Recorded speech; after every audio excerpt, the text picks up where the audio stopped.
Welcome to one of the Active Reader's literacy games. Let's play Play-Doh Sound Squish. You will need Play-Doh rolled into 3 small balls and a list of 3-letter CVC words. Place the 3 balls of Play-Doh in front of the student and say the following to begin the game. I'm going to break a word up into its sounds, and I would like you to repeat the sounds after me and squish one of the Play-Doh balls for each sound you say. Say the word cat and then have the student repeat. Isolate and say the first sound in the word. K.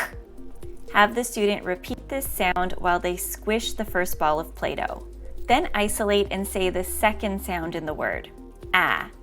Have the student repeat this sound while they squish the second ball of Play-Doh. Finally, isolate and say the third sound in the word.